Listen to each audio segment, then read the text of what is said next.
আসসালামু আলাইকুম। আজকে আমি একটা বিশেষ সমস্যার সমাধান করব যে মাইক্রোসফট ওয়ার্ডে অনেকে অনেক সমস্যার সম্মুখীন হয়ে থাকেন। যে কোন সমস্যার সম্মুখীন হয়ে গেলেন সেটা কেউ জানে না। আমরা এখানে অনেক সময় না বুঝে অনেক কাজ করে ফেলি, যেটার কারণে পরবর্তীতে আমরা সেই অপশনটা ঠিক করতে পারি না। এক পর্যায়ে গিয়ে আমরা মাইক্রোসফট ওয়ার্ডটা আনইনস্টল করে ইনস্টল করতে হয়। তো আমি একটা সলিউশন দিব। আপনি চাইলে এটা অ্যাপ্লাই করে দেখতে পারেন। আপনার পিসির সব সেটিং ঠিক থাকলে তাহলে এটা ঠিকঠাক মতো কাজ করতে পারে। তো আমারটার মধ্যে ভালো কাজ করতেছে। এরকম প্রবলেমে পড়লে সলভ করার জন্য এই অপশনটাই কাজ করে। তো আপনারটার মধ্যে যদি কাজ করে, ভালো না করলে কিছু করার নেই। চলে যাচ্ছি মূল কাজে। আমরা চলে যাব সরাসরি রান অপশনে চলে যাব। উইন্ডোজ আর দিয়ে, উইন্ডোজ আর দিলে চলে আসবে রান অপশন। এখানে এসে আমরা লিখে টাইপ করব রিগেডিট। ভালো করে দেখে নেন, রিগেডিট, আর ই জি ই ডি আই টি, রিগেডিট লিখে আমরা ওকে দিব। রেজিস্ট্রি এডিটর, রেজিস্ট্রি এডিটরে যাওয়ার পর আমাদের প্রথমে এই অপশনটা আসবে। এখানে আসার পর আপনাকে যেতে হবে কি কারেন্ট ইউজার, কি কারেন্ট ইউজার, এখানে এরো চিহ্নতে ক্লিক করবেন। এরপর এখানে অনেকগুলো অপশন আসবে, সেখান থেকে আমরা চলে যাব সফটওয়্যারে। আমরা যেহেতু সফটওয়্যারের প্রবলেমে আছি, আমি সফটওয়্যারে ক্লিক করার পর এখানে অনেকগুলো সফটওয়্যার শো করলো। আমরা এখান থেকে চলে যাব মাইক্রোসফটে। মাইক্রোসফটের যে সফটওয়্যারগুলো আছে ওখানে। তো আমি মাইক্রোসফটে ক্লিক করার পর মাইক্রোসফটের যাবতীয় সফটওয়্যার এখানে চলে আসলো।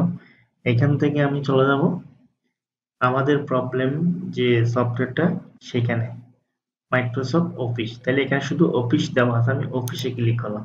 অফিসে দেওয়ার পর এখানে ভার্সন আছে 2012, 12 ভার্সন, 15 ভার্সন, 16 ভার্সন।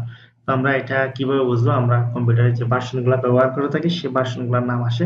তো এটা আমরা বোঝার জন্য একটা উপায় হচ্ছে আমরা মাইক্রোসফট ওয়ার্ডের হোম বাটন বা ফাইল বাটনে চলে যাব। এখানে যাওয়ার পর ওয়ার্ড অপশন বা এখানে যেখানে পাই আমরা সেখান থেকে অপশনটা বের করব। এখানে আমরা রিসোর্স অপশন, অ্যাবাউটে যাওয়ার পর এখানে দেখা যাচ্ছে 12.0। এটা মাইক্রোসফট ওয়ার্ডের 2007 কিন্তু আমাদের ভার্সন হচ্ছে 12। যে 12 ভার্সনটা আমাদের এখানে শো করতেছে। আমরা তাইলে সেখান থেকে 12 ভার্সনে ক্লিক করে দিলাম। দেওয়ার পর এখানে 12 ভার্সনের কোন প্রোগ্রামটা আমরা প্রবলেম সলভ করব, সেখান থেকে যদি আমাদের মাইক্রোসফট ওয়ার্ডে হয় তাহলে ওয়ার্ড ক্লিয়ার করব, যদি এক্সেলে হয় তাহলে এক্সেলে যাব। আমি যাচ্ছি ওয়ার্ডে যাওয়ার পর এখানে আছে ডাটা।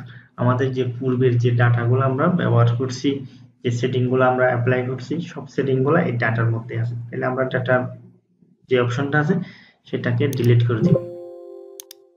ডিলিট করে দেওয়ার পর আমার এখান থেকে মাইক্রোসফট ওয়ার্ডের যে ব্যাকগ্রাউন্ড পুরাতন ডাটাগুলো চলে গেছে। আমি এখন মাইক্রোসফট ওয়ার্ডটা অন অফ করে আবার অন করলে আমার প্রবলেম সলভ হয়ে যেতে পারে। তো আমার ক্ষেত্রে হয়েছে, আপনার ক্ষেত্রে যদি না হয় জানাবেন। এই হচ্ছে আমার solution. So thank you so much.